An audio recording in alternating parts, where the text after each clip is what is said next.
موضوع الدرس في احوال اہل الكتاب سورۃ الجمعہ تفسیر ابن کثیر۔ الحمد للہ رب العالمین والصلاة والسلام على اشرف الانبیاء وسید المرسلین سیدنا محمد وعلى آلہ واصحابہ اجمعین۔ اللهم صل على سيدنا محمد وعلى آل سيدنا محمد كما صليت على إبراهيم وعلى آل إبراهيم في العالمين إنك حميد مجيد۔ أعوذ بالله من الشيطان الرجيم، بسم الله الرحمن الرحيم۔ مثل الذين حملوا التوراة ثم لم يحملوها كمثل الحمار يحمل أسفارا، بئس مثل القوم الذين كذبوا بآيات الله والله لا يهدي القوم الظالمين۔ قل يا أيها الذين هادوا إن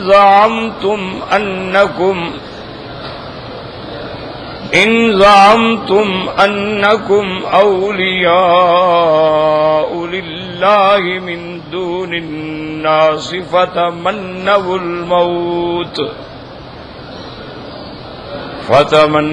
الموت إن كنتم صادقين، ولا يتمنونه أبدا بما قدمت أيديهم والله عليم بالظالمين۔ قل إن الموت الذي تفرون منه فإنه ملاقيكم ثم تردون إلى عالم الغيب والشهادة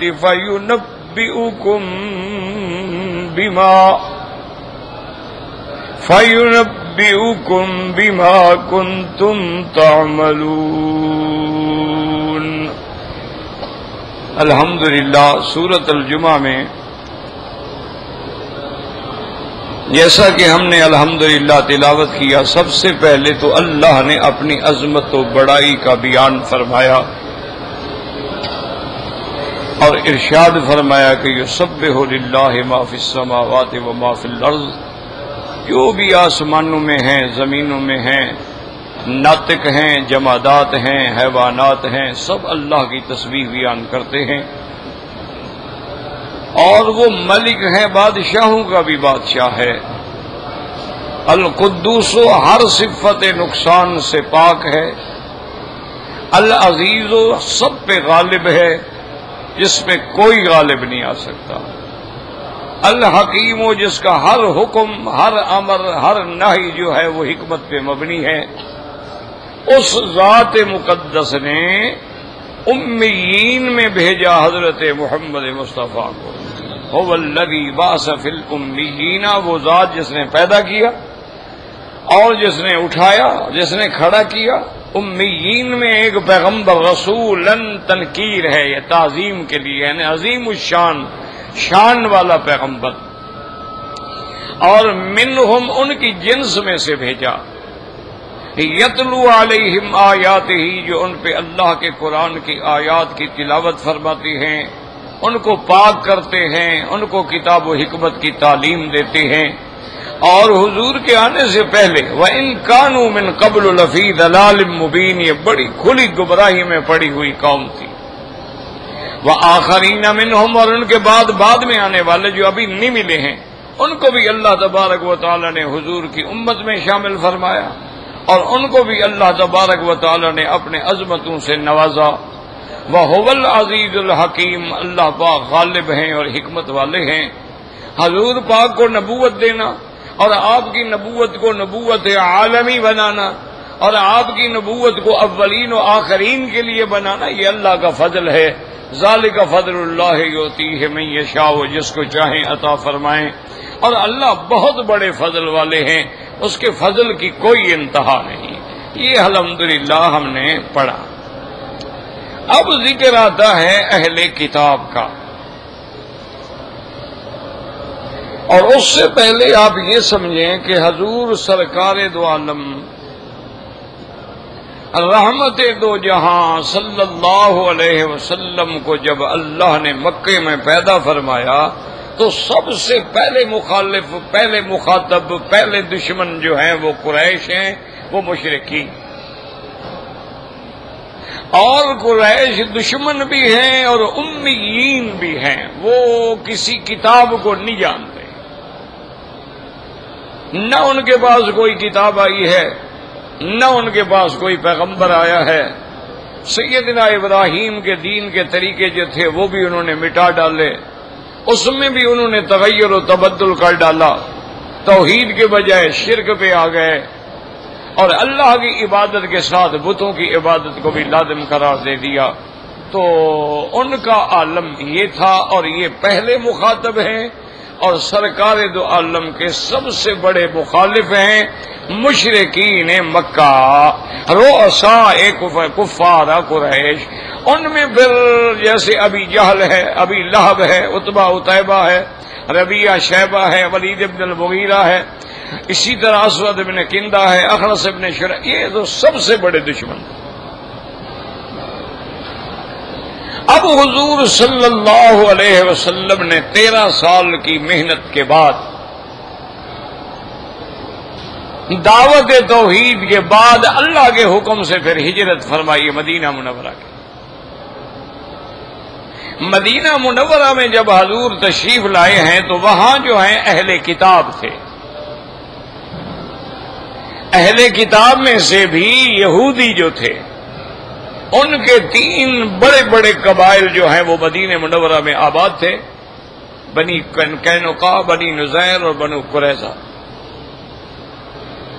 اصل میں تو یہ قبائل جو ہیں نا یہ شام کی طرف سے آئے تھے، اور مدینہ منورہ میں یہ اس لیے آئے تھے کہ ان کی کتابوں میں موجود تھا کہ ایک نبی پیدا ہوگا جس کا نام محمد مصطفیٰ ہوگا صلی اللہ علیہ وسلم۔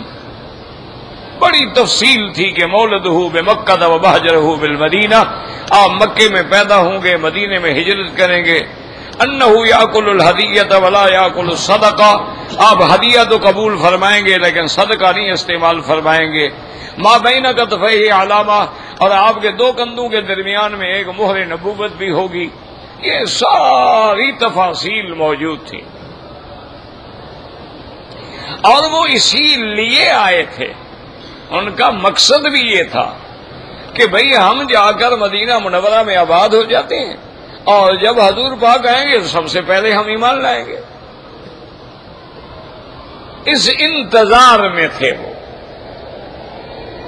اور اسی انتظار میں اگر ان کا کبھی اوس اور خزرج سے کوئی لڑائی بھی ہو جاتی تو ان کو بھی وہ کہتے تھے کہ اچھا تم اب تو ہمارے ساتھ لڑتے ہو، کانوا یستفتحون علی الذین کفروا، اچھا آنے دو اللہ کے پیغمبر کو، ہم جب اس پر ایمان لائیں گے نہ پھر ہم تمہارا مقابلہ کریں گے۔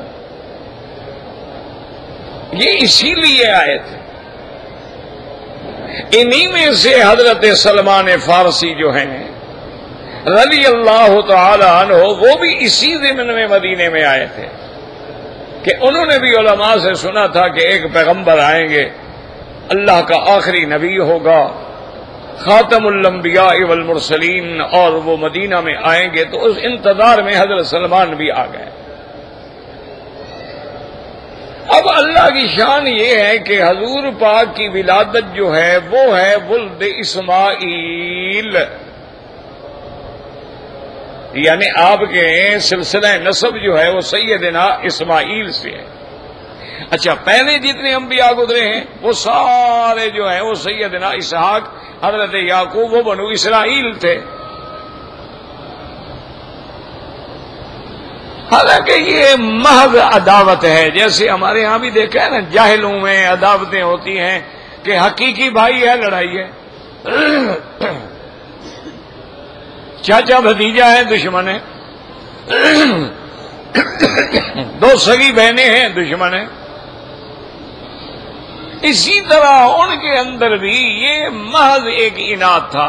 بھئی ورنہ حضرت اسماعیل کس کی اولاد ہیں؟ سیدنا ابراہیم کی. حضرت اسحاق کس کی اولاد ہیں؟ سیدنا ابراہیم کی. سیدنا اسحاق کی اولاد میں حضرت یعقوب ہیں، پھر حضرت یوسف ہیں اور انبیاء ہیں. اور سیدنا اسماعیل کی اولاد میں صرف ایک نبی ہیں جو خاتم الانبیاء حضرت محمد مصطفیٰ ہیں. تو دونوں تو اولاد تو سیدنا ابراہیم کی ہیں، ملت ابراہیم پہ ہیں. ایک ہی باپ کے دو بیٹے ہیں نا. حضرت اسحاق بھی حضرت ابراہیم کا بیٹا ہے، حضرت سیدنا اسماعیل بھی حضرت ابراہیم کے بیٹے ہیں. لیکن بس جناب یہودیوں نے تو بالکل پورے عالم کو سر پہ اٹھا لیا کہ جی ہم نہیں مانتے، ہم تو اسی نبی کی انتظار کر رہے تھے جو بنو اسرائیل سے آئے گا، چونکہ سارے پیغمبر بنو اسرائیل سے آئے ہیں. اب جو ہے نبوت بنو اسماعیل میں چلی گئی ہے تو ہم تو ایمان نہیں لے آئیں گے.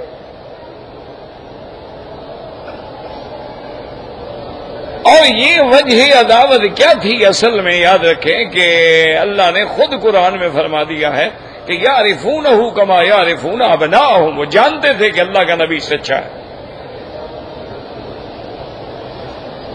لیکن بغیم و عدوا، دشمنی اور سرکشی کی بنا پہ کہ ہماری ریاست چلی جائے گی، ہمارا اقتدار چلا جائے گا، ہماری سرداری چلی جائے گی، اس لیے ہم جو ہیں کیسے ایمان لائیں. اچھا، اور یہ بھی یاد رکھیں کہ یہود میں جو بڑے دشمن تھے نا، ان میں کعب ابن اشرف تھا اور عبداللہ ابن ابی تھا. یہ سرکار دو جہاں کے سب سے بڑے دشمن تھے. ویسے تو سارے یہود دشمن ہیں، اور پھر یہود جو ہیں ان کے تو خمیر میں دشمنی ہے عالم اسلام سے اور مسلمانوں سے. اور اسی کے ساتھ ایک مسئلہ یعنی یاد رکھ لیں، اللہ پاک سمجھنے سمجھانے کی توفیق دے، کہ دنیا میں جتنے حضور پاک کے زمانے میں، پھر صحابہ کے زمانے میں، پھر تابعین کے زمانے میں، پھر اس کے بعد یعنی جتنے مذاہب باطلہ پیدا ہوئے ہیں، وہ سارے کے سارے کی بنیاد جو ہے وہ یہودی ہے. مثلا آپ شیعہ کہتے ہیں یا روافض کہتے ہیں، یہ ان کی بنیاد کیا ہے؟ یہودی. عبداللہ ابن سبا وہ کون تھا؟ یہودی تھا. حسن ابن سبا کون تھا؟ یہودی تھا.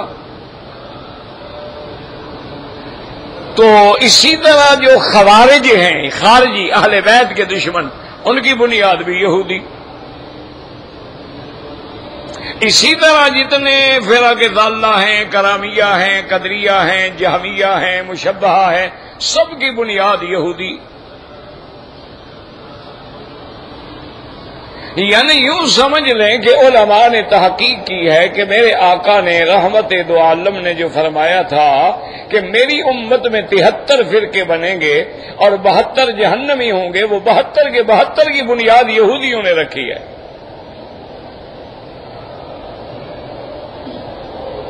اور حضور کے زمانے سے نظر ڈالیں آپ، حضور مکے میں تھے پھر بھی یہودیوں نے دشمنی شروع کر دی.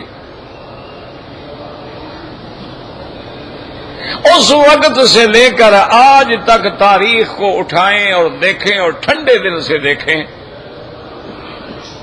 کہ اسلام کے خلاف اور مسلمانوں کے خلاف جتنے فتنے کھڑے ہوئے ہیں یا ہو رہے ہیں یا آئندہ ہوں گے، ان کے پیچھے یہودی.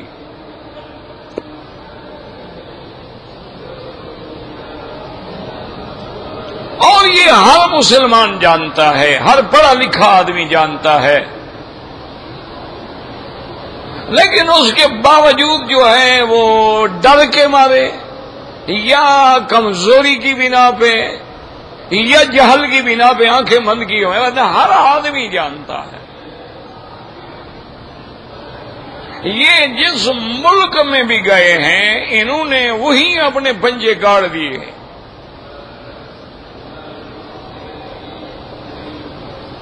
یہ بڑی خطرناک قوم ہے، عیار بھی ہیں، مکار بھی ہیں، خداع بھی ہیں، اور اتنا انڈر گراؤنڈ رہ کے قائم کرنے والے ہیں کہ ایک یہودی نے کتاب لکھی تھی کہ ہمارے یہودیوں نے جو سیاست سیکھی ہے وہ چوہے سے سیکھی ہے، کہ دیکھنے میں دیکھو چوہا چھوٹی سی چیز ہے، کوئی ہاتھی تو نہیں ہوتا نا، چوہا ہی ہے نا، لیکن کتنے بڑے بڑے درخت ہیں، ان کے نیچے سے سرنگ لگاتے لگاتے لگاتے مالک کو اس دن پتہ لگتا ہے جب درخت دھڑام سے نیچے گر جاتا ہے۔ اور پھر آپ دیکھیں کہ اگر آپ نے یہاں دیکھا ہے کہ چوہا جو ہے اس بل میں گھس گیا ہے، آپ کھدائی شروع کریں وہ ادھر نکل جائے گا، ادھر نکل جائے گا، ادھر نکل، اسی لیے کہتے ہیں اس کو فوائسقہ، یعنی حدود سے نکلنے والا، پہلے راستے بناتا ہے کہ میں کہاں کہاں سے نکلوں گا۔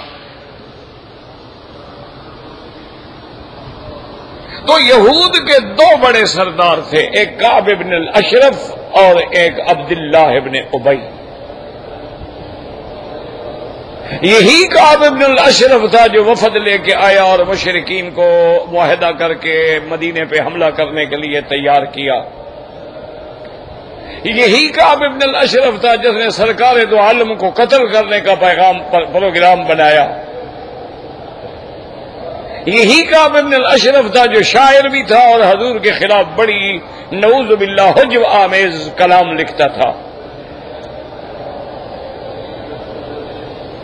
اور ان کے وہاں مدینہ منورہ میں اب بھی وہ قلعوں کے آثار باقی ہیں، بڑے بڑے انہوں نے قلعے بنائے تھے، بڑے بڑے انہوں نے اپنے مدارس بنائے تھے،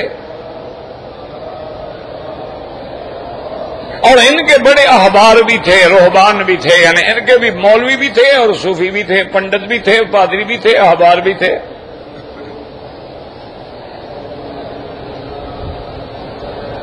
تو حضور صلی اللہ علیہ وسلم کے آنے کے بعد پہلے تو معاہدہ کر لیا صلح کا، صلح کے معاہدے کے بعد جب دیکھا کہ بھئی حضور کا دین تو پھیلتا چلا جا رہا ہے اور لوگ آ رہے ہیں اور بڑھ رہے ہیں، اور جو بھی اسلام میں داخل ہوتا ہے پھر حضور کو نہیں چھوڑتا ہے، اب انہوں نے سازشیں کی۔ سب سے پہلی سازش انہوں نے یہ کی کہ انہوں نے تورات کو بدل ڈالا اور لوگوں کے ذہن میں یہ بٹھایا کہ یہ جو پیغمبر ہیں یہ وہ پیغمبر نہیں ہیں جن کا کتابوں میں ذکر ہے۔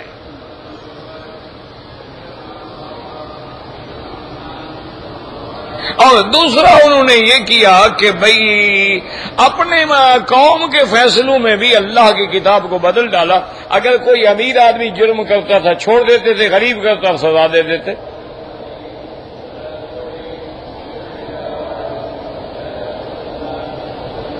اور عبداللہ ابن ابی نے اس نے بھی یہ کیا، بدبخت نے۔ کعب ابن الاشرف تو آخر وقت تک یہودی رہا، وہ اسلام نہیں لایا، وہ دشمن کا دشمن ہی رہا۔ عبداللہ ابن ابی نے یہ کیا کہ ظاہراً مسلمان ہو گیا اور مسلمانوں کے اندر داخل ہو گیا۔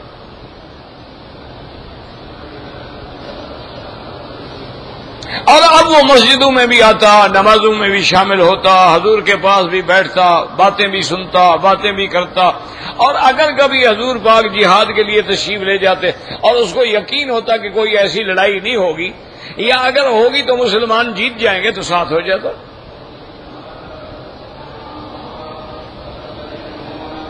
اور یہ وہی عبداللہ ابن ابی ہے جس نے سیدہ عائشہ پہ تہمت لگائی۔ اسی سے ذرا آپ کڑیاں ملائیں، آپ جوڑ کے دیکھیں کہ سیدہ عائشہ پہ تہمت لگانے والا یہودی تھا کہ نہیں، اور آج سیدہ عائشہ کا دشمن کون ہے؟ تو معلوم کیا ہوا کہ ان کی بنیاد کہاں ہے؟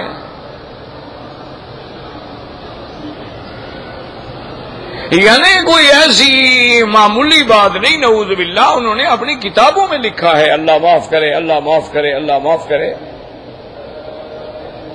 کہ سیدہ عائشہ جو ہیں انہوں نے نعوذ باللہ اتنا بڑا گناہ کیا کہ نبی کی بیوی ہو کر، حرم مصطفیٰ ہو کر اس نے خیانت کی، اور اگر ہمیں موقع ملا تو ہم تو اس کو قبر سے نکال کے بھی حد جاری کریں گے۔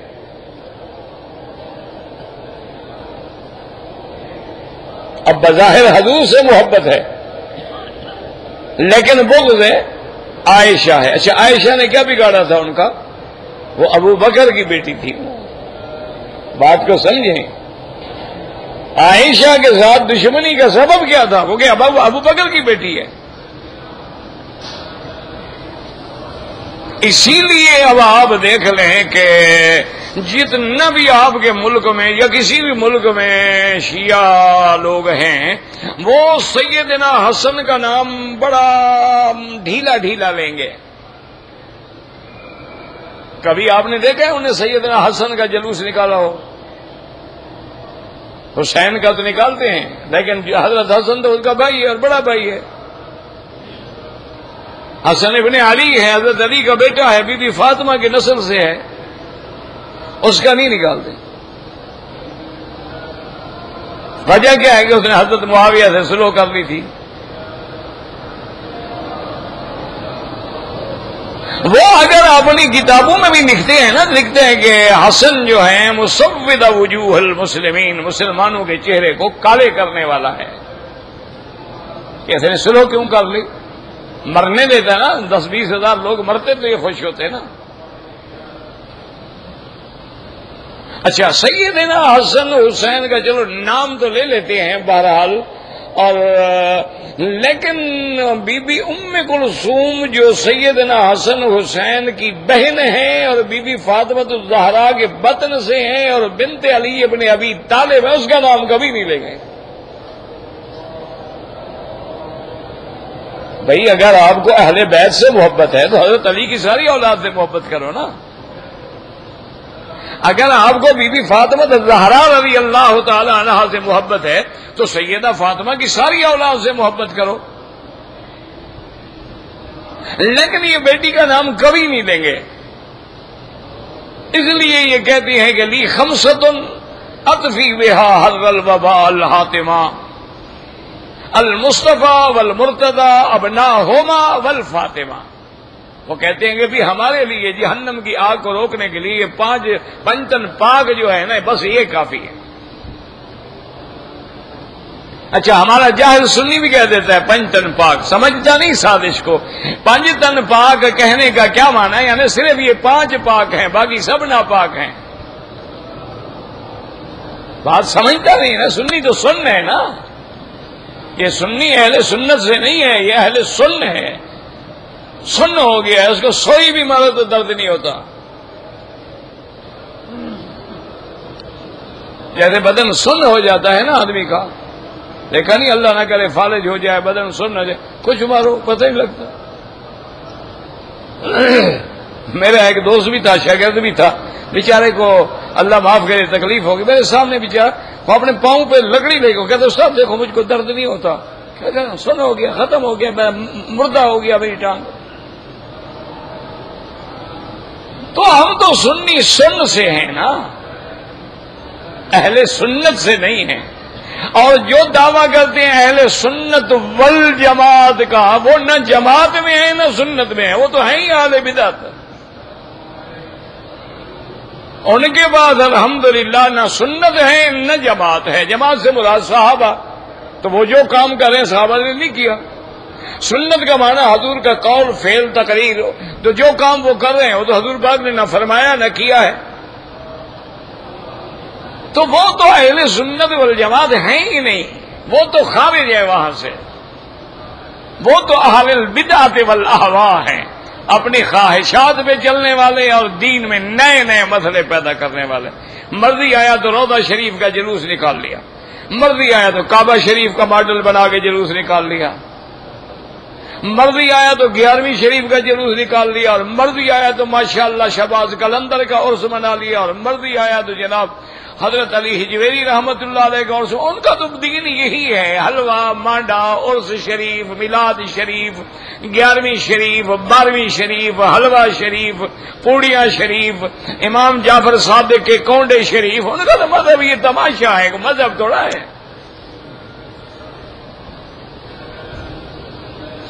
اور تو یہ جو رونق میلہ ہے بھی رونق ہے، لگاؤ۔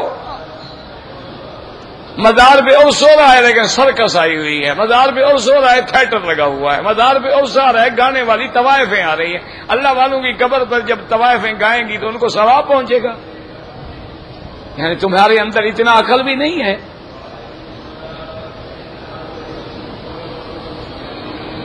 بھائی نہ وہاں قرآن پڑھا جاتا ہے، نہ حدیث پڑھی جاتی ہے، نہ وہاں ذکر و اذکار ہوتے ہیں، نہ وہاں بندوں کی اصلاح ہوتی ہے، نہ کوئی یہ دیکھتا ہے کہ ہر 2 لاکھ بندہ جو عرس پہ آیا ہوا ہے انہیں نماز بھی پڑھی ہے،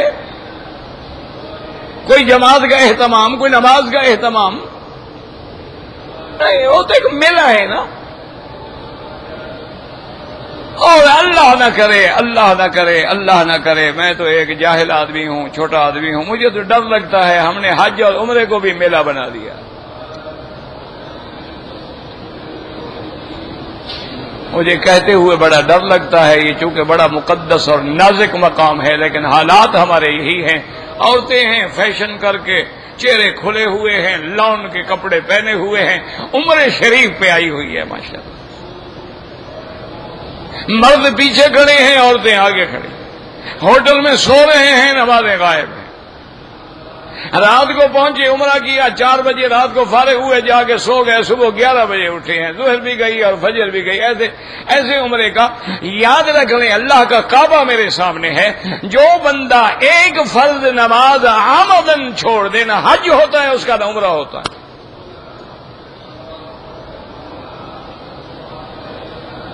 چونکہ وہ امام احمد بن حنبل اور امام شافعی رحمت اللہ علیہ، ان کے نزدیک وہ کافر ہے۔ جب کافر ہو گیا تو پھر عمرہ کیسے ہوگا یا حج کیسے ہوگا؟ وہ تو فرماتے ہیں کافر ہے، قتل کر دیا جائے ایسا آدمی۔ یہ تو شکر کرو کہ امام حنیفہ فرماتے ہیں کہ یسجن، اس کو قید میں ڈال دو حتیٰ یستتاب، جب تک کہ توبہ نہ کرے باہر نہ نکالو۔ یعنی وہ اس کو کافر نہیں کہتے، فاسق فاجر کہتے ہیں۔ لیکن امام احمد ابن حنبل، امام شافعی اور اسی طرح شیخ الاسلام ابن تیمیہ، شیخ الاسلام ابن القیم رحمہ اللہ، یہ سب لوگوں کے نزدیک ایک نماز آمدن چھوڑ دے اور وقت نکل جائے وہ کہتے ہیں کافر ہو گیا۔ وہ کہتے ہیں حضور کی صریح حدیث ہے کہ من ترک الصلاۃ متعمدا فقد کفر۔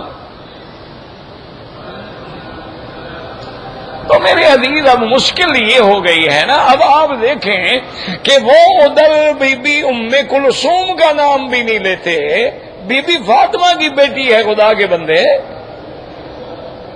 پتہ ہے کیوں نہیں لیتے؟ اس کی شادی ہوئی تھی حضرت عمر سے، اگر ام کلثوم کو مان لیں تو عمر کو داماد ماننا پڑے گا، مسئلہ بن جائے گا نا۔ جیسے عائشہ کو مان لیں تو ابو بکر کو سسر ماننا پڑے گا نا، تو سسر بھی تو باپ ہوتا ہے۔ ام کلثوم کو مان لیں تو حضرت عمر کو داماد ماننا پڑتا ہے، مشکل آ گئی ہے۔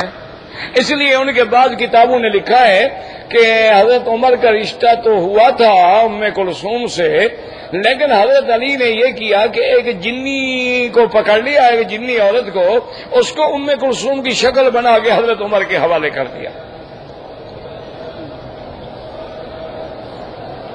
اور اتنا عرصہ شادی کا گزر گیا، حضرت عمر کو بھی پتہ نہیں لگا، باقی اہل بیت کو بھی پتہ نہیں لگا، بھی آپ نے تو اس کو جنی دے دی تو ام کلثوم کدھر گئی؟ اب یہ مذہب ہے ایمان سے کہو یا ڈرامہ ہے؟ یہ مذہب ہے کہ 10 دن کالے کپڑے پہنو، 4 پائیاں الٹی کر دو، اور جس دن حسین پیاسا شہید ہوا تھا دودھ کی سبیلیں لگاؤ، یہ مذہب ہے؟ پتہ نہیں کیا ہو گیا لوگ۔ اچھا لوگ کیوں شامل ہوتے ہیں؟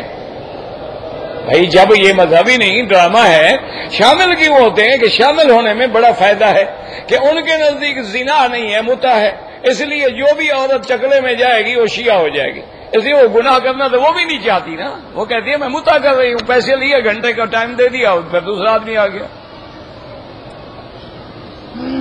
تو اب لوگوں کو فائدہ ہوتا ہے کہ یار وہاں متے کی بھی گنجائش ہے، زکوٰۃ بھی نہیں دینی پڑتی، اور شراب بھی کوئی ایسا حرام نہیں ہے، صرف وہ حرام ہے جو انگور سے نکالا جائے، باقی اگر گڑ شڑ سے نکالا جائے، کیکر سے نکالا جائے، سیب سے نکالا جائے، اگر یہ تو دوسری چیزیں ہیں، یہ شراب تو نہیں ہے۔ تو اس لیے ان کو چونکہ اچھا نماز کی بھی کوئی پابندی نہیں، پڑھ لو تو پڑھ لو، نہ پڑھو تو نہ پڑھو، اچھا ایسا کرو کہ عشاء کو آگے 5 نمازیں اکٹھی پڑھ لو تو کتنا رعایت ہے، مزے ہیں نا، اس لیے لوگ جاتے ہیں۔ آپ حرم میں رہتے ہیں، آپ دیکھتے نہیں ہیں کہ جب ہم لوگ عشاء کو نکل رہے ہوتے ہیں وہ آ رہے ہوتے ہیں، کیوں؟ وہ آگے رات کو ساری 5 نمازیں پڑھ کے جب ہم صبح کی نماز پہ آ رہے ہوں گے وہ جا رہے ہوں گے۔ لیکن اللہ کے کعبے میں بیٹھے ہو، دعا کرو کہ اللہ ان کو بھی ہدایت دے۔ کوئی ہمارے دشمن تو نہیں ہے نا، وہ بھی تو بھٹکے ہوئے ہیں نا، راستہ بھٹک گئے۔ اب جو بندہ راستہ بھٹک جائے، بھول جائے، اس کا راستہ دکھاؤ، یہ تو نہیں کہ ڈنڈے لے کے ان کے ساتھ لڑ پڑو۔ پورے ہوئے ہیں، بھٹکے ہوئے ہیں، ذاکروں کے مارے ہوئے ہیں بیچارے، مرثی سن سن کے رونے کی عادت ہو گئی ہے، ہنسنے کی بھی بات ہو تو وہ رو رہے ہوتے ہیں۔ ایک ذہن بن گیا ہے، عادت ہے، روٹین ورک ہے۔ تو اس لیے ہمیشہ یاد رکھیں کہ یہ یہود جو تھے نا، یہ بہت بڑا فتنہ عظیمہ تھا اور ہے۔ اچھا جیسے اسلام ختم نہیں ہوگا، یہ بدبخت بھی ختم نہیں ہوں گے، یہ بھی قیامت تک چلیں گے۔ ان کو بھی عیسیٰ علیہ السلام آ کے ختم کریں گے نا، وہ قیامت کا قرب ہوگا، اس کے بعد تو پھر قیامت ہے نا۔ دجال کون ہے؟ ان کا امام ہے نا دجال، یہود کا امام دجال ہے، اور دجال کو عیسیٰ ابن مریم ہی آگے ماریں گے، تو اس وقت تک تو یہ ہے نا۔ تو اب اللہ تبارک و تعالی نے پہلی آیات میں امیین کا ذکر کیا، ان آیات میں اہل کتاب کا ذکر کیا۔ اچھا اسی طرح یاد رکھیں یہ تو تھے یہود، اور دوسرے اہل کتاب کون ہیں؟ نصارا، نصرانی، عیسائی، مسیحی، جو بھی کہہ لیں، وہ بھی حضور پاک کے زمانے میں موجود تھے، اور وہ رہتے تھے نجران کے علاقے میں۔ یہ یہودی تو خود مدینہ منورہ میں آ گئے نا، وہ نجران میں تھے۔ اچھا ان کے بھی احبار تھے، پڑھے لکھے لوگ تھے، لیکن یہودیوں کی طرح نہیں تھے، منہ پھٹ نہیں تھے، غلیظ نہیں تھے، وہ بات کرتے تھے لیکن دلائل سے بات کرتے تھے وہ بھی کافر۔ تو ان دو کے بارے میں پہلے اللہ نے امیین کا ذکر کیا، اب اللہ تبارک و تعالی نے جو آج کی ہم نے آیات پڑھی ہے ان میں ان اہل کتاب کا ذکر کیا کہ مثل الذین حملوا التوراۃ، مثل الذین حملوا التوراۃ ثم لم يحملوها کمثل الحمار يحمل اسفارا۔ یاد رکھو اللہ فرماتے ہیں ان کی مثال جن کو ہم نے تورات کا بوجھ دیا، تورات دی، تورات حمل کا معنی تورات ڈالا گیا، اس کے اوپر بوجھ ڈالا گیا۔ کیوں؟ اللہ کی کتاب کے اوامر پہ چلنا ایک بہت بڑا بوجھ ہے نا، ایک شکل ہے۔ اسی لیے اللہ نے فرمایا میرے مدنی پاک کو انا سنلقی علیک قولا ثقیلا، میرے محبوب ہم آپ پہ قرآن اتاریں گے، کلام اتاریں گے جو بڑی بوجھ والی، عظمت والی۔ ایک بوجھ تو ایسے ہے نا 2 من بار رکھ لو، ایک بوجھ ہوتا ہے معنوی طور پہ، معنوی بوجھ ہوتا ہے، ظاہراً تو کوئی بوجھ نہیں لیکن معنوی بوجھ ہوتا ہے۔ جیسے آدمی کہتا ہے کہ حضرت کمال ہے، آپ کی بات بھلا میں ٹال سکتا ہوں، آپ میرے سر پہ ہیں۔ تو اس لیے قرآن نے یہ نہیں کہا کہ ہم نے تورات ان کو دی تھی، کہ نہیں، ہم نے تورات کا وارث بنایا، تورات ان کے اوپر رکھی۔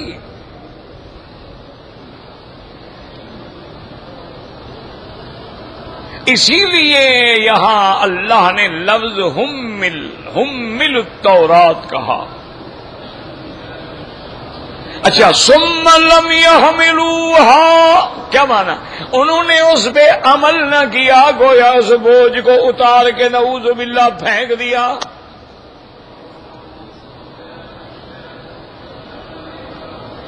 اللہ نے مثال کیا دی؟ فرمایا کمثل الحمار يحمل اسفارا۔ اسفار یعنی یاد رکھیں، اسفار کہتے ہیں کتابوں کو، کہ جیسے گدھے پہ کتابیں ڈال دیں، ایک گدھے کے اوپر کتابیں لاد دیں، اب وہ گدھا کہے کہ دیکھو جناب میں کتنا بڑا عالم ہوں، 500 کتاب اٹھائی ہوئی ہے، تو یہ تو اور بڑا گدھا پن ہوگا نا۔ یعنی اس کو کیا ہے، اس کے اوپر آپ اینٹیں رکھ دیں یا کتابیں رکھ دیں، اس کے لیے کیا ہے؟ اس کے لیے تو ایک بوجھ ہے۔ اچھا، اللہ نے مثال گدھا کی کیوں دی، اونٹ کا نہیں کہا؟ بوجھ تو سب کے لیے ہوتا ہے بھائی۔ اگر اونٹ پہ بھی کوئی چیز رکھو گے تو اونٹ پر بھی تو بوجھ ہوگا نا۔ گھوڑے پہ رکھو گے، گھوڑے پہ بوجھ نہیں ہوتا۔ خچر پہ رکھو گے، خچر پہ بوجھ نہیں ہوتا۔ ہاتھی پہ رکھو گے، اس پہ بوجھ نہیں ہوتا ہے۔ لیکن اللہ نے بطور خاص جو ہے حمار کی مثال کیوں دی ہے؟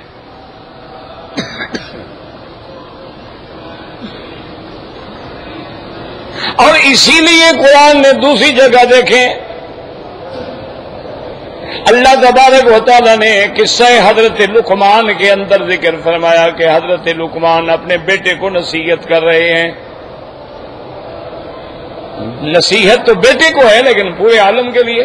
وَقْصِدْ فِي مَشْيِكَ وَغْضُضْ مِنْ صَوْتِكَ إِنَّ أَنْكَرَ الْأَصْوَاتِ لَصَوْتُ الْحَمِيرِ۔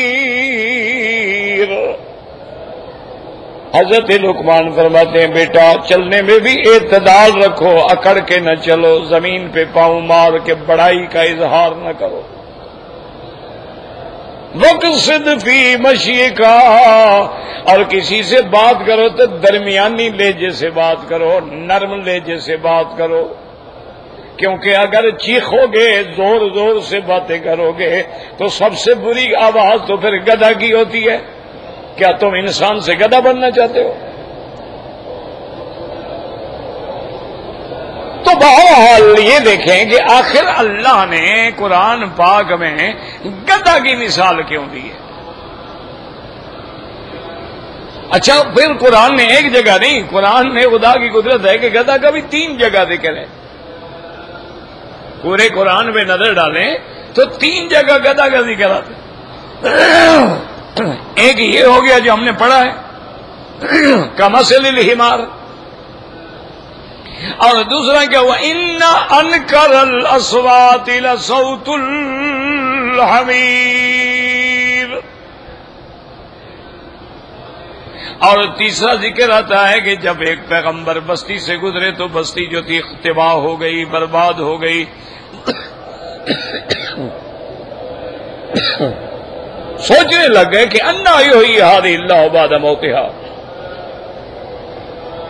کہ تباہ ہو گئی، ہر چیز ختم ہو گئی، اس کو اللہ پتہ نہیں کیسے زندہ فرمائیں گے۔ اللہ نے کہا اچھا آپ بھی، فاماتہ اللہ مئۃ عام ثم بعث، اللہ نے ان کو بھی موت دے دی 100 سال، اس کے بعد کھڑا کر دیا۔ اب اللہ نے فرمایا حضرت بتائیں کتنا عرصہ آپ سوتے رہے؟ انہوں نے کہا اللہ میاں 1 دن، بس 1 دن یا آدھا دن۔ ہم نے فرمایا اچھا پتہ ہی نہیں آپ کو، بل لبثت مئۃ عام، تم تو 100 سال حضرت، آپ 100 سال موت میں رہے ہیں۔ دیکھو اللہ نے اپنے پیغمبر کی کیسے حفاظت کی، قرآن کو سمجھا کرو۔ 100 سال فوت ہو گئے ہیں، زمین پہ ہیں۔ اچھا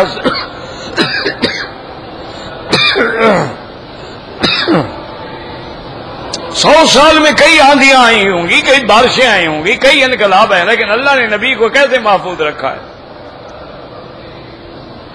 کوئی تغیر نہیں آیا. 100 سال میں اگر ناخن بڑھتے کہاں چلے جاتے؟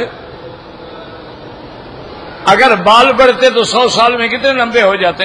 یعنی کوئی تبدیلی نہیں آئی. پیغمبر اٹھ کے بیٹھ گئے, انہوں نے کہا میں تو ایک آدھا دن سویا ہوں سارا. یعنی ان کی موت بھی ایسے تھی کہ ان کے بعد بھی اللہ نے کیسی حفاظتوں کا انتظام رکھا ہے.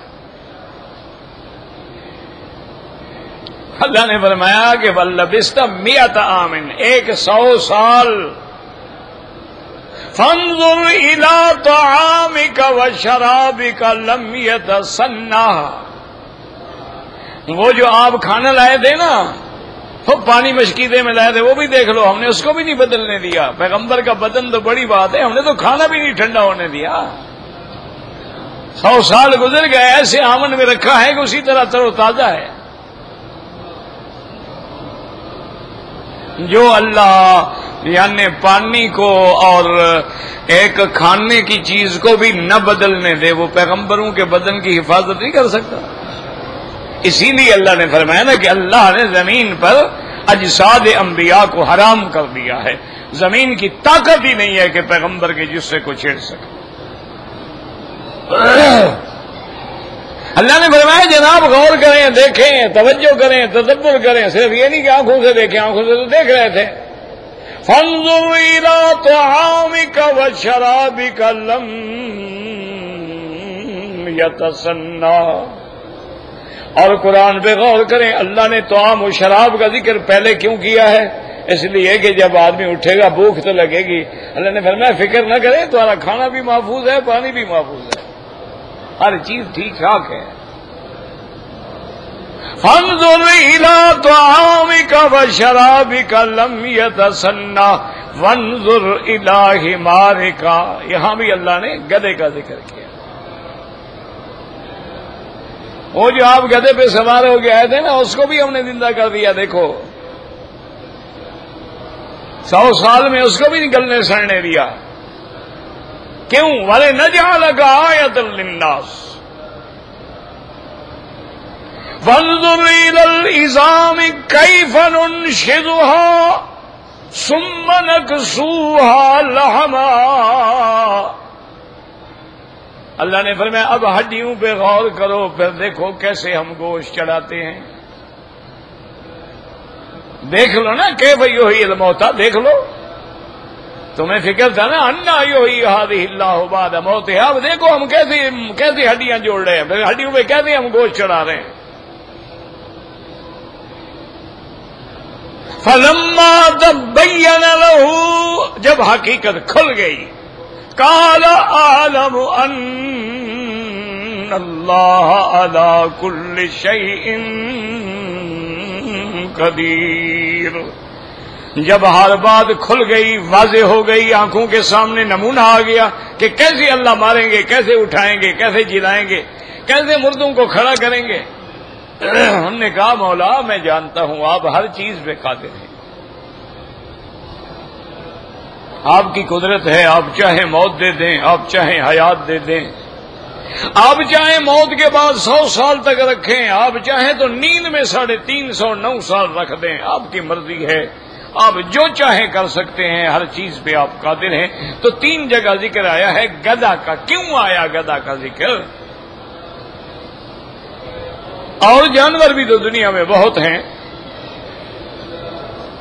اس کی وجہ علماء نے لکھی ہے کہ گدھا جو ہے نا یہ بلید حیوانات میں سے ہے, یعنی یہ انتہائی بد عقل جانور ہے, بے عقل جانور. اس میں عقل تو ہے ہی نہیں نا, باقی جانوروں میں کچھ تو ہے نا, اس میں وہ بھی نہیں ہے.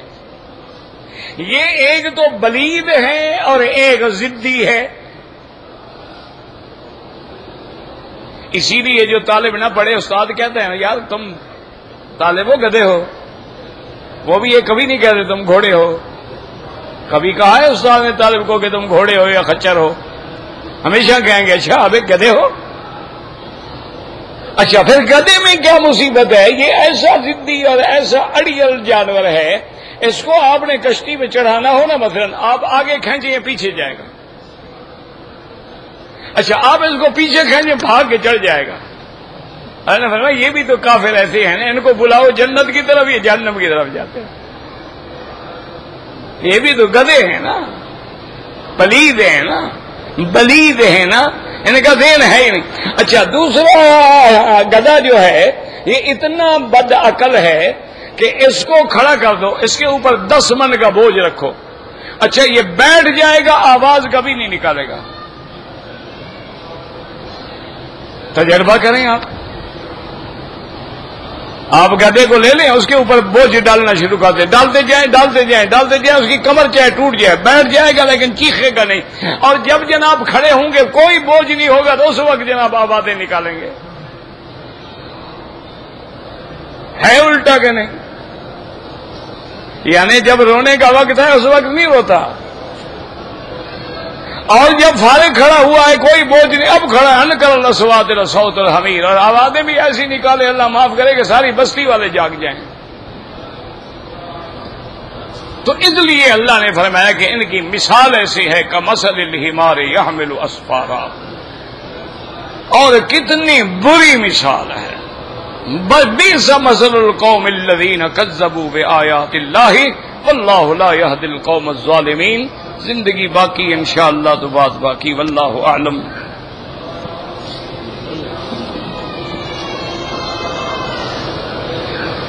کہتے ہیں جی کہ ایک آدمی نے پہلے حج بھی کیا تھا، عمرہ بھی کیا تھا، اب اگر اس کے لیے کوئی حج عمرہ کرے کوئی حرج نہیں، ایک آدمی 100 عمرہ بھی تو کر سکتا ہے نا، کوئی منع نہیں۔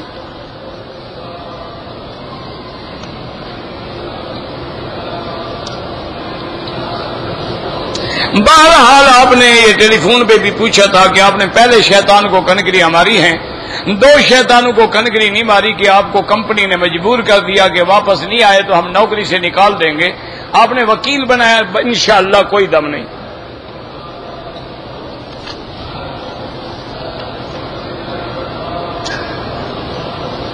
اگر لڑکا پیدا ہو تو عقیقے میں سنت یہ ہے کہ 2 بکرے یا 2 دمبے یا 2 بکری، اگر لڑکی ہو تو 1، اور 7ویں دن پیسے نہیں عقیقہ کہا جائے گا، بیٹی کے لیے 1، 7ویں دن زیادہ سے زیادہ 14ویں دن، اگر 14 دن گزر گئے عقیقہ نہیں ہوا تو بس نہیں ہوا، سنت کا ثواب نہیں ملا۔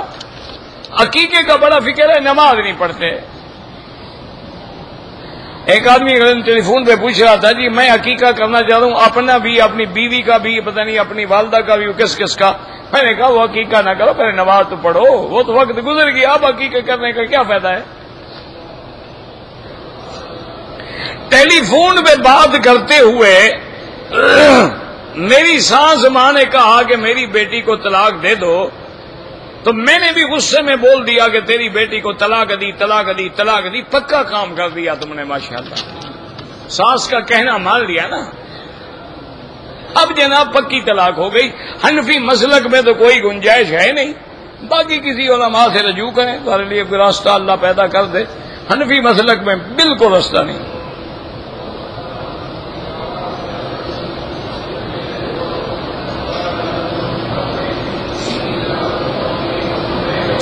اگر کسی کی بیوی نے زنا کیا ہو لیکن بیوی اقرار نہیں کرتی، کچھ علامات ملتی ہیں کہ اس نے گناہ کیا ہے، تو اس کے گناہ سے نکاح نہیں ٹوٹتا۔ اب یا تو اس سے کہو کہ بھئی تم توبہ کرو اور آئندہ اس گناہ کے قریب نہ جاؤ، اپنی بیوی بنا کے رکھ سکتے ہو، اگر تمہاری غیرت برداشت نہیں کر سکتی ہے طلاق دے دو۔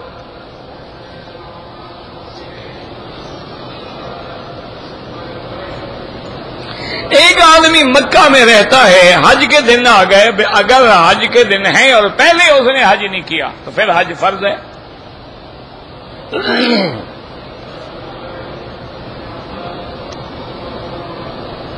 میں نے عمرہ کیا، طواف کیا، صفا مروہ دوڑا، بال نہیں کٹوائے، بالکل بال بھی کٹواؤ، ایک بکری دم بھی ادا کرو۔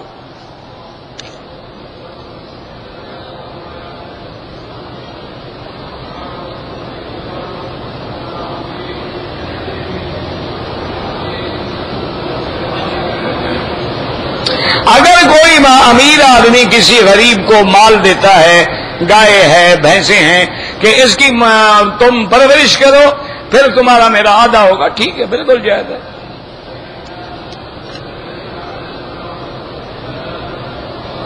اگر کوئی آدمی بڑے بڑے جو ٹاور بن گئے ہیں ان پہ کھڑے ہو کے نماز پڑھے، بھائی اگر حرم کی صفیں نظر آ رہی ہیں تو نماز تو ہو جائے گی، لیکن وہ فضیلت تو نہیں ملے گی جو صفیں متصل ہیں اور کعبہ شریف کے قریب ہے۔ حج میں یا رمضان میں تو صفیں وہاں تک چلی جاتی ہیں، اب تو سارا میدان خالی ہے۔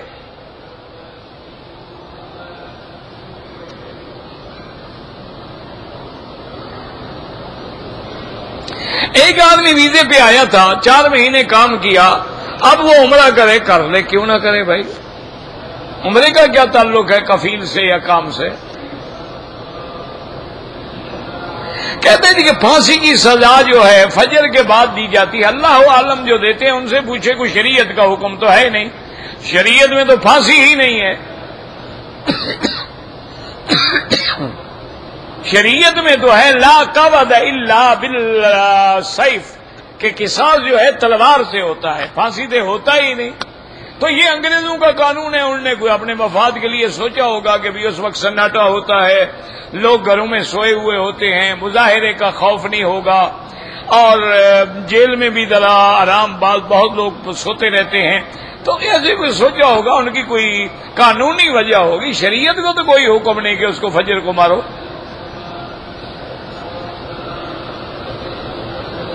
کہتے جی کہ اگر کسی لڑکی کی لاش ویرانے میں ملے تو کیسے پتہ لگے گا کہ یہ مسلمان ہے یا کافر ہے؟ تمہیں کہاں ملی ہے وہ لاش؟ پہلے مجھے وہ جگہ بتاؤ پھر میں جواب دوں۔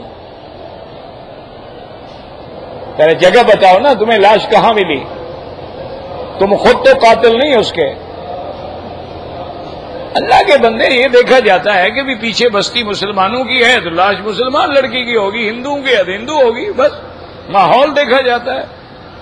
یا 2 عورتیں آ کے علامات دیکھ لیتی ہیں کہ بھی اس میں کوئی تلک ولک قصہ کہانی کوئی کافروں کی علامات ہیں یا مسلمانوں کی ہیں، بس ایسے گھر میں بیٹھ کے مسئلے سوچتے رہتے ہیں نا۔ گھر سے احرام باندھ کے مسجد عائشہ گیا، اس کے بعد وہاں سے نیت کر کے احرام عمرہ کیا، ٹھیک ہے، کوئی دم نہیں۔ والدہ کا حج کرنا ہے، بالکل کر سکتے ہیں، آپ تمتع بھی کر سکتے ہیں، افراد بھی کر سکتے ہیں، افضل یہ ہے کہ حج بدل میں افراد کریں، لیکن چونکہ پیسہ آپ کا اپنا ہے، آپ تمتع بھی کرنا چاہیں تو کر سکتے ہیں، اور جب نیت کریں بس ہر چیز یا اللہ میری والدہ کے لیے بس۔ رمضان کے بعد عمرے کرنے سے حج فرض نہیں ہوتا، مکے میں جو رہتے ہیں ان کا حج افراد مفرد حج ہوتا ہے۔ اگر ملک میں حلال جانور ہے، وہ بیچارہ تڑپ رہا ہے، اس کو ہم نے ذبح کر دیا، بھائی اگر ذبح کیا ہے اس سے خون نکلا ہے، حلال ہے، پہلے مر گیا تو لاکھ ذبح کرتے رہو۔ پورے سال میں کب روزہ نہ رکھیں، ایام تشریق جو ہیں اس میں روزہ رکھنا منع ہے، ایام اکل و شرب۔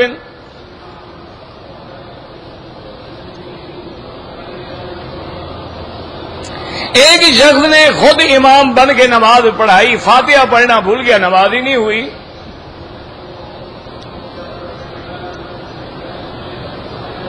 نماز ظہر اور عصر کے وقت میں امام کے پیچھے مقتدی حنفی ہے خاموش رہے، شافعی ہے تو پڑھتا رہے۔ ہم تو کبھی نہیں لڑائی کرتے، ہم تو سمجھتے ہیں کہ سارے ائمہ برحق ہیں، اللہ سب کی قبروں پہ کروڑوں رحمتیں فرمائے، ان کی فہم ہے، ان کی سوچ ہے، تحقیق ہے، ہر آدمی اپنے اپنے دلائل کے مطابق دلیل دیتے ہیں، تو ہمیں تو کسی سے الحمدللہ اختلاف نہیں ہے۔ جو نہیں پڑھتے ہیں ان کے پاس بھی دلیل ہے کہ امام کی قرات جو ہے وہ مقتدی کی قرات ہوتی ہے۔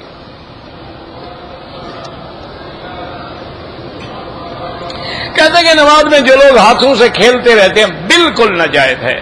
نماز کا معنی اسکنوا فی الصلاۃ، نماز کا معنی سکون ہے، یہ تھوڑا ہے کہ تم کھیلتے رہو، کبھی رومال بنا لیا، کبھی ہاتھوں کو بنا لیا، کبھی گھڑی دیکھ لی، کبھی موبائل نکال لیا، یہ کوئی نماز تھوڑی ہے، یہ تو تلاؤب ہے۔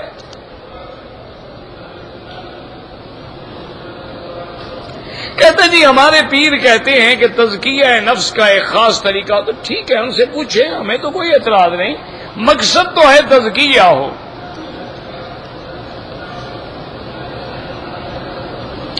دین کی دعوت کا جب ہم کام دیتے ہیں اس سے بھی تزکیہ ہو جاتا ہے۔ بھائی یہ تو قرآن میں ہے نا کہ اللہ فرماتے ہیں قد افلح من تزکا، وہ کامیاب ہو گیا جس نے اپنے آپ کو پاک کر لیا۔ تو کیسے کرے گا؟ ذکر اسم ربہ فصلی، اللہ کا ذکر اور نماز۔ تو جب آپ دین کا کام کریں گے تو خود بخود تزکیہ ہوتا جائے گا۔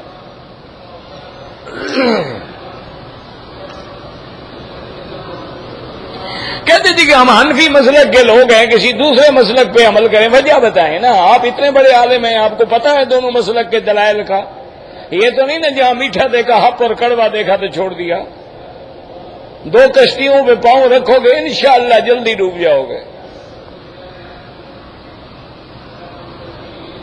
کہتے تھے کہ عرب لوگ جو ہیں سفر میں دو نمازیں اکٹھی پڑھتے ہیں، بالکل جائز ہے، امام ابو حنیفہ کے نزدیک بھی جائز ہے، لیکن فرق اتنا ہے کہ امام صاحب فرماتے ہیں کہ ظہر کو لیٹ کر دو، آخر وقت میں پڑھو، اور ظہر پڑھنے کے بعد عصر کو اول وقت میں پڑھو، جمع بھی ہو جائے گی اور نماز اپنے اپنے وقت میں بھی رہے گی، کیونکہ قرآن کہتا ہے ان الصلاۃ کانت للمؤمنین کتابا موقوتا، اور پھر حدیث میں ہے کہ صحابہ نے کہا حضور نماز کا وقت ہے، آپ نے فرمایا الصلاۃ امامکم، اور چلو۔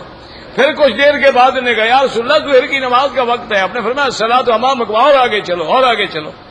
پھر تیسری دفعہ انہوں نے کہا تو آپ نے فرمایا اور آگے، تو مانا آپ نے ظہر آخر وقت میں جا کے پڑھی اور پھر عصر کو اول وقت میں پڑھ لی۔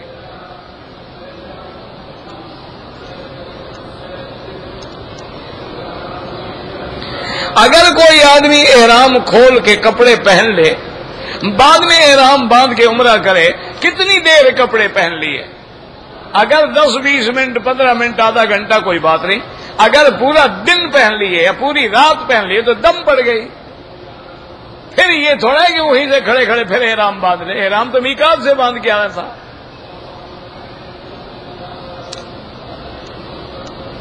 ایک آدمی نے ابھی عمرے کے بعد سر کے بال نہیں مڈائے تھے کہ مونچھیں کاٹ لی، اگر دونوں مونچھیں کاٹی ہیں تو ایک بکری دم پڑ گئی، تھوڑے بال کاٹے ہیں تو صدقہ خیرات کر دو 8-10 ریال۔ ایک آدمی نے حد حرم کے اندر سے احرام باندھا، وہ عمرہ نہیں ہوتا، احرام کے لیے لازم ہے کہ حد حرم کے باہر جائیں۔ اگر حرم سے عمرہ ہوتا تو حضور بی بی عائشہ کو باہر کیوں بھیجتے؟ حضور تو حرم میں موجود تھے، معابدہ کی جگہ پر آپ کے خیمے تھے، آپ فرماتے جا کے نیت کر کے عمرہ کر لو، لیکن فرمایا بھائی کو لے کے تنعیم جاؤ تو معلوم ہوا کہ لازم اس کو حد حرم سے باہر جانا ہوگا۔